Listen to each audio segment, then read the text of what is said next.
Act 3, Scene 1. Banquo suspects Macbeth of killing the king.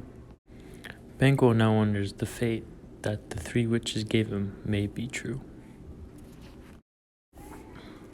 Banquo leaves the castle on his horse and won't be back till supper.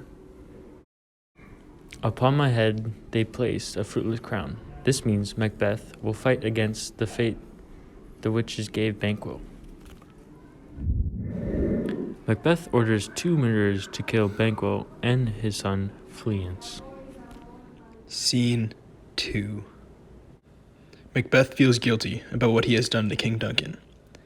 Lady Macbeth tells him what's done is done. There's no going back. The stress and guilt that Macbeth is carrying makes him unable to sleep. Oh, full of scorpions is my mind, dear wife. The scorpions in Macbeth's mind are that he is stressed out and can't sleep. He is sorry that he killed King Duncan, and he is suspicious of other people around him, especially Banquo. Scene 3. 2 murderers hired by Macbeth are joined by a third one also hired by Macbeth. They're waiting for Banquo and Fleance to show up so they can accomplish the task of killing them both. They successfully manage to kill Banquo, but his son Fleance manages to escape.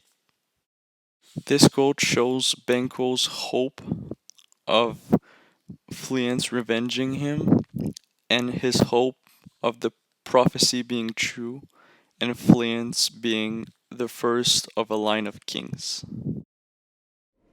Scene 4. One of the murderers comes to the castle and tells Macbeth that the job is done. Macbeth returns to his party, and he hallucinates Banquo's ghost full of blood where he usually sits. Ooh. Lady Macbeth calms Macbeth, and as he returns, he once again sees the ghost and freaks out. Lady Macbeth orders all the guests to leave the castle and asks Macbeth what's going on.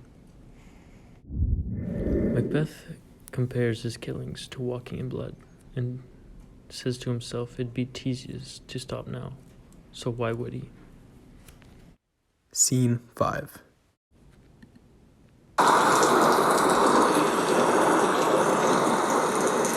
Hecate is pissed at the other witches that they did not consult with her before giving Banquo and Macbeth their faith.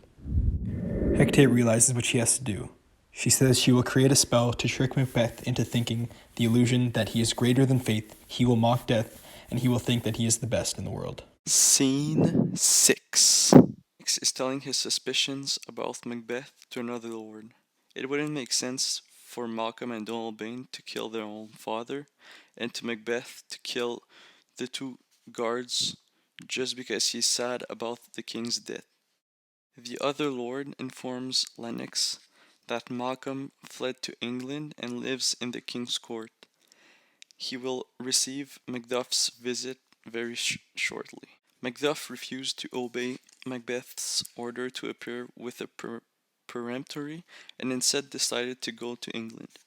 He will then request the help of Malcolm to help him build an army and overthrow Macbeth in Scotland. Lennox tells the other lord to inform Macduff to act with caution in his attempt to overthrow Macbeth's title. He also informs him that the country has been suffering since Macbeth's coronation. Once again, the act ends with the theme of fair is foul and foul is fair.